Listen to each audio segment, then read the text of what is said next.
प्यारे बच्चों, आप सभी का हमारे चैनल पे बहुत बहुत स्वागत है। दोस्तों, आज के इस वीडियो के माध्यम से क्लास 10th और 12th के बच्चों के लिए हिंदी में आपका जीवन परिचय बताने वाला हूँ। ये वीडियो उन विद्यार्थियों के लिए खास होने वाली है जो कि क्लास 10th या 12th में है और जिनको बोर्ड परीक्षा 2024 देना है।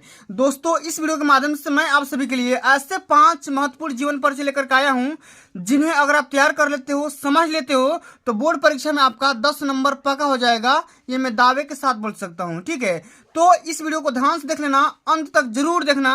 वीडियो को लाइक कर देना, शेयर कर देना, अगर चैनल पर नए हो तो सब्सक्राइब कर देना, क्योंकि इससे बाहर पेपर में जीवन परिचय नहीं आएंगे। ठीक है, सबसे पहले बच्चों, मैं आप सभी को इस वीडियो के माध्यम से बताने वाला हूं कि जीवन परिचय किस आइडिया के साथ लिखोगे कि आपका एक भी नंबर ना कटे। ठीक है, साथ में आप सभी को वो मैं जीवन परिचय बताने वाला हूं कि आपको पेपर में डायरेक्ट वही छपेंगे, इससे बाहर नहीं आएंगे। ठीक है, पेपर में अब की बार जीवन परिचय लिखने का आइडिया भी बताऊंगा, साथ में आपको तरीका भी बताऊंगा और बोर्ड कॉपी कैसे लिखते हैं सब कुछ बताऊंगा। ठीक है, और जीवन परिचय लिखते समय कौन कौन सी गलतियां नहीं करना है ये भी मैं आप सभी को इसी वीडियो के माध्यम से बताने वाला हूं, सिखाने वाला हूं। ठीक है, तो सबसे पहले ये दोस्तों हम ये समझ लेते हैं कि बोर्ड परीक्षा 2024 के पॉइंट ऑफ व्यू से आपको कौन कौन से जीवन परिचय तैयार करके जाना है। ठीक है, तो सबसे पहले साथियों आपको तैयार करना है। यहाँ पे देखो, सबसे पहले ये बात समझो कि बोर्ड परीक्षा में देखो कवि का भी जीवन परिचय आता है और लेखक का भी जीवन परिचय आता है। ठीक है, दोनों का नंबर समान होता है। लेखक का जीवन परिचय लिखना होता है, साहित्यिक परिचय लिखना होता है,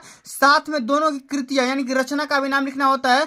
कवि का जीवन परिचय लिखोगे 5 नंबर मिलेगा और लेखक का जीवन परिचय लिखोगे यहाँ पे 5 नंबर मिल जाएगा। ठीक है, तो यहाँ से कुल मिलाकर के इस वीडियो के साथ में आपको 10 नंबर प्रोवाइड कर दिया जाएगा। लेकिन इसके लिए क्या करना होगा, आपको पूरा वीडियो को वॉच करना पड़ेगा, तभी आप समझ पाओगे। ठीक है, तो मैं यहाँ पे दोनों बातें बता दूंगा, कवि का और लेखक का, दोनों का बातें बताऊंगा। ठीक है, तो सबसे पहले हम ये समझ लेते हैं कि आपको कौन कौन से जीवन परिचय हैं जिन्हें तैयार करके जाना है। ठीक है, इसके बाद मैं लिखने का आइडिया भी बताऊंगा, कौन कौन सी गलतियां नहीं करना है वो भी बताने वाला हूं। ठीक है, तो सबसे पहले दोस्तों आपको तैयार करना है कि जयशंकर प्रसाद का, ठीक है, जयशंकर प्रसाद का जीवन परिचय आपको तैयार करना है, साथ में इनका साहित्यिक परिचय तैयार करना है और इनके जो मेन रचना का नाम है वो भी आपको तैयार करना है। ठीक है, और इस वीडियो के माध्यम से मैं इन्हीं का जीवन परिचय बताने वाला हूं कि जयशंकर प्रसाद का जीवन परिचय किस तरीके से लिखना है, किस आइडिया से लिखना है, कौन कौन सी गलतियां नहीं करना है, ताकि आपको 5 में 5 नंबर यहां से मिल जाए लेखक में से। ठीक है, यहाँ पे देखो लेखक का 3 बताऊंगा, कवि का 2 बताऊंगा। ठीक है, एक एक चीजों को ध्यान समझते रहिएगा। और अगला जो कि आपको तैयार करना है, वेरी वेरी मोस्ट इंपोर्टेंट जीवन परिचय है कि डॉक्टर राजेंद्र प्रसाद का। यह भी बोर्ड के पेपर में हमेशा आता है, हर साल आता है। ठीक है, ऐसा कोई साल नहीं होगा जिसमें आपका ये नहीं आया होगा। ठीक है, तो दोनों वेरी वेरी मोस्ट इंपोर्टेंट है, तैयार करके जाना है, इसी में से आएगा, बाहर नहीं आएगा। और तीसरा अति इंपोर्टेंट है कि आचार्य रामचंद्र शुक्ल का। तो जितना यहाँ पे जीवन परिचय लिखा हूँ ये कवि लेखक का है। ठीक है, तो लेखक का जीवन परिचय आपको 5 नंबर का आएगा, साथ में इनका कृतियां भी लिखना है। ठीक है, तो आपको इन्हीं तीनों को तैयार करना है। ठीक है, अगर आप इन्हीं तीनों को तैयार कर लेते हो तो बोर्ड में से इसी में से आएगा, इससे बाहर नहीं आएगा। ठीक है, अब भैया हम ये जान लेते हैं कि कवि में से कौन कौन से तैयार करना है। तो सबसे इंपोर्टेंट जो आपका है महादेवी वर्मा का, किसका है, महादेवी वर्मा का, इनका तैयार कर लो, हमेशा आता है, हर साल आता है। ठीक है, तो महादेवी वर्मा का जीवन परिचय, साथ में इनकी जो भी रचना का नाम है, साहित्यिक परिचय है, इनका तैयार कर लो। यही बोर्ड के पेपर में 5 नंबर में पूछेगा। ठीक है, अगर आपको इनका जीवन परिचय तैयार करने में दिक्कत है तो आपको तैयार कर लो तुलसीदास का। वेरी वेरी मोस्ट इंपोर्टेंट आपका ये जीवन परिचय है, तुलसीदास का, सूरदास का। ठीक है, आपको पूरा पूरा तैयार करके जाना है, हमेशा आता है, हर साल। ठीक है, आप किसी भी साल का प्रीवियस ईयर पेपर उठा करके देखोगे तो दोनों हमेशा बोर्ड के पेपर में छपते ही छपते हैं। ठीक है,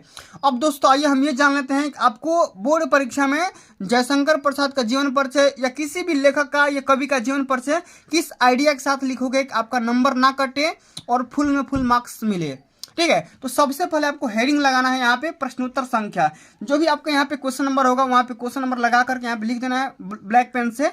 और यहाँ पे एक और हेडिंग लगाना है, जिस लेखक का या कवि का जीवन परिचय आप यहाँ पे लिख रहे हो उनका यहाँ पे नाम लिख देना। ठीक है, फिर यहाँ पे हेडिंग लगाओगे जीवन परिचय ब्लैक पेन से। ठीक है, अब इसमें आपको लिखना है, ठीक है, क्या लिखना है, किस तरीके से लिखना है कि एग्जामिनर इंप्रेस हो जाए, खुश हो जाए और खुश होकर के नंबर पूरा का पूरा दे दे। तो यहाँ पे लिखेंगे कि जयशंकर प्रसाद आधुनिक हिंदी साहित्य के श्रेष्ठ कवि, ठीक है, श्रेष्ठ नाटककार, छायावाद का प्रवर्तक एवं कहानीकार थे। ठीक है, क्या थे, कवि भी थे, नाट्यकार भी थे, छायावाद युग के प्रवर्तक भी थे और एक कहानीकार भी थे, राइटर भी थे। ठीक है, तो इस तरीके से आपको यहाँ पे लिखना है। ठीक है, एक बात और बताऊंगा कि आपको एक तालिका भी बनाना है। ठीक है, किस तरीके से तालिका बनाओगे वो मैं अंत में बताऊंगा। ठीक है, यहाँ पे एक 60 में जीवन परिचय लिखना होता है। ठीक है, नाम, पिता का नाम, माता का नाम, शिक्षा कितना, यहाँ पे इनका एजुकेशन है, फिर यहाँ पे मृत्यु कब हुई, फिर यहाँ पे इनका जो भी कृतियाँ है वहाँ पे लिख देना है। ठीक है,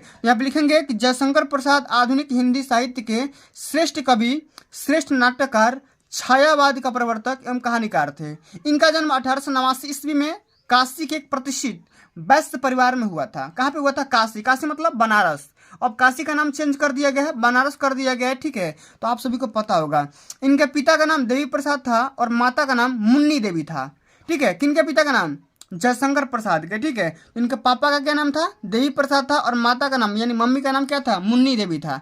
जब ये छोटे बच्चे थे तो इनके पिता और बड़े भाई का देहांत हो गया था, मृत्यु हो गया था। ठीक है, अब यहाँ पे लिखेंगे इनकी शिक्षा का क्रम जो था टूट गया था। ठीक है, माने जो ये माने पढ़ाई लिखाई कर रहे थे, माने अच्छी ढंग से इनका पढ़ाई लिखाई नहीं हो पाया था। ठीक है, यहाँ पे लिखेंगे अपने गृह के व्यापार को संभालते हुए इन्होंने घर पर ही हिंदी, अंग्रेजी, संस्कृत, उर्दू और फारसी भाषा का अध्ययन किया। माने जब शिक्षा का क्रम टूट गया तो इन्होंने घर पे ही पढ़ाई लिखाई स्टार्ट किया और इतने सारे सब्जेक्ट का इन्होंने अध्ययन किया बढ़िया से। ठीक है, परिवारजनों की मृत्यु, आर्थिक संकट, पत्नी वियोग आदि संघर्षों को झेलते हुए रोगी होने के कारण जनवरी 1937 ईस्वी में इनकी संसार से सिधारे गए। ठीक है, माने इनकी मृत्यु हो गई। ठीक है, यहाँ पे लिख देंगे। इतनी बात है, तो इतनी ही बातें आपको जीवन परिचय में लिखना है। ठीक है, इतना सारा बातें लिख दोगे, एग्जामिनर समझ में आ जाएगा, उसको आपका नंबर दे देगा। अब यहाँ पे एक बात और लिखेंगे। ठीक है, कभी कभी ये पूछ देता है इनका साहित्यिक परिचय या साहित्यिक योगदान लिख दो। ये क्लास 12th में हमेशा पूछा जाता है। ठीक है, अक्सर।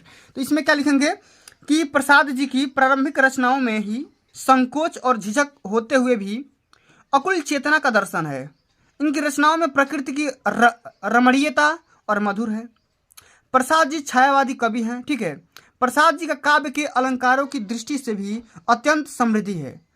इसमें लिखेंगे कि प्रेम और सौंदर्य उनके काव्य का प्रधान है। मानवीय संवेदना उनका प्राण है।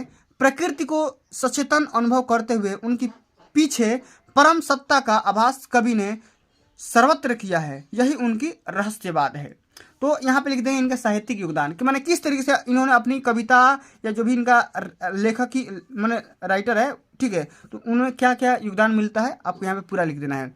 अंत में यहाँ पे लिखेंगे, रचना का नाम लिखना नहीं भूलेंगे वरना नंबर कट जाएंगे। यहाँ पे 2 नंबर कट जाएंगे अगर रचना का नाम अगर लिखना भूल जाओगे तो। रचना का यहाँ पे जो भी फेमस रचना है वहाँ पे लिख दोगे। चित्रधारा, कानन, कुसुम, झरना, लहर, प्रेम पथिक, आंसू, कामायनी। ठीक है, तो इनकी क्या है? मेन रचना का नाम है। तो आपसे बोलता है किसी एक रचना का नाम लिखिए, तो आप एक रचना का भी नाम लिख दोगे, 2 भी लिख दोगे तो कोई दिक्कत की बात नहीं है, 3 भी लिख दोगे तो कोई दिक्कत की बात नहीं है। ठीक है, तो इतने सारे रचना का नाम यहाँ पे लिख देना है, कोई दिक्कत की बात नहीं है। अब दोस्तों आइए हम ये समझ लेते हैं कि आपको जीवन परिचय में एक तालिका कैसे बनाना है। ठीक है, तो तालिका बनाने के लिए आपको यहाँ पे क्या करना है? सबसे पहले यहाँ पे देखो जीवन परिचय जहाँ पे लिखोगे। ठीक है, जैसे यहाँ पे जीवन परिचय लिखे हो। ठीक है, तो यहाँ पे एक साइड में, ठीक है, एक साइड में एक कॉर्नर में यहाँ पे ऊपर यहाँ पे क्या करना है? इनका तालिका बना देना है। ठीक है, जैसे मैं यहाँ पे बताना चाहूँगा, सबसे पहले इनका यहाँ पे नाम लिखना है। क्या करना है? यहाँ पे मान लो यहाँ पे एक तालिका है, इनका नाम लिखना है। किस लेखक का या कवि का नाम यहाँ पे लिख रहे हो, नाम लिख दोगे। फिर यहाँ पे इनका पिता का नाम लिख दोगे। ठीक है, यहाँ पे माता का नाम 60 में लिखना है, खाली माता का नाम ऐसे लिख देना है। नाम इनका जयशंकर प्रसाद, पिता का नाम देवी प्रसाद, माता का नाम मुन्नी देवी। ठीक है, इनका शिक्षा कहाँ तक ये पढ़े थे। ठीक है, इनका व्यवसाय क्या था।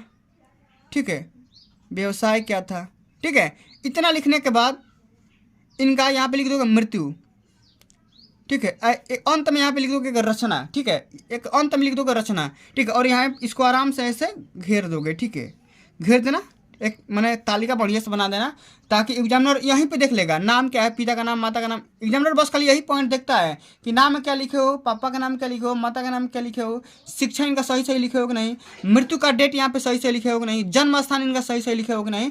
इतनी सारी चीज़ आपको मैंने देखता है। अगर आप इसमें से कोई भी डाटा मिस किए होगे तो आपका नंबर यहाँ पे कट जाएगा। तो आपको ये चीज़ नहीं करना है।